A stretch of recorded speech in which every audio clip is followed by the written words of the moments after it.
ভাইজানের উপর নজর পড়েছে বেশ অনেক দিন ধরেই। শুধু হুমকিই নয়, একাধিকবার হামলাও করা হয়েছে। এ নিয়ে তৎপর মুম্বাই পুলিশ।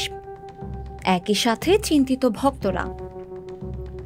সালমানকে খুনের হুমকি দেওয়া ও টাকা চাওয়া যেন নিত্যদিনের ঘটনা হয়ে গেছে। কিছুদিন আগেই নতুন করে খুনের হুমকি পেয়েছিলেন বলিউড ভাইজান। মুম্বাই পুলিশের কন্ট্রোল রুমে মেসেজে দেওয়া হয় সেই হুমকি। গত 7 নভেম্বর মুম্বাই ট্রাফিক পুলিশের হোয়াটসঅ্যাপ হেল্পলাইন নম্বরে প্রচুর মেসেজ আসতে থাকে।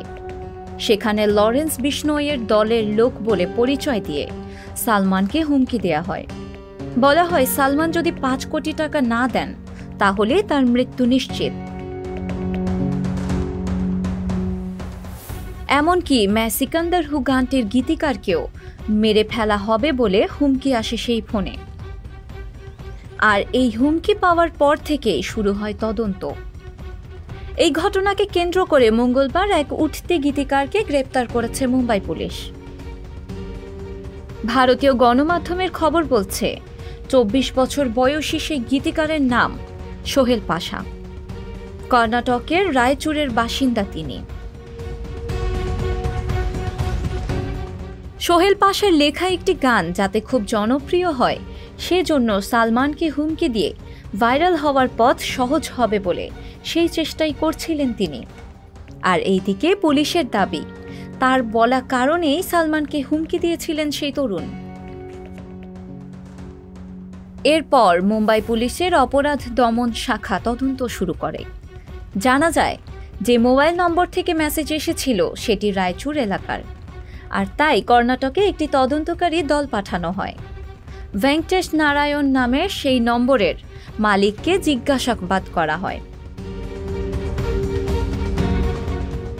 সেই ব্যক্তি জানান কয়েকদিন আগে বাজারে এক অপরিচিত লোক তার ফোন থেকে কল করতে চায়। আর তদন্তে দেখা যায় সেই অপরিচিত ব্যক্তি নিজের ফোনে নারায়ণের ফোন নাম্বার দিয়ে হোয়াটসঅ্যাপ ইনস্টল করে নিয়েছিলেন। তারপরেই খুঁজে পাওয়া যায় সোহেল পাশাকে। তিনি मैं हूं सिकंदर গানটি লিখেছেন এবং এই গানকে জনপ্রিয় করার জন্য এই কাজ করেছিলেন তিনি।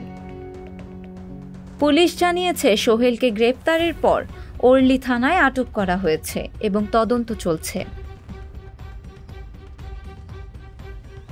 এইদিকে এমন ঘটনায় শঙ্কা প্রকাশ করছেন ভাইজান ভক্তরা।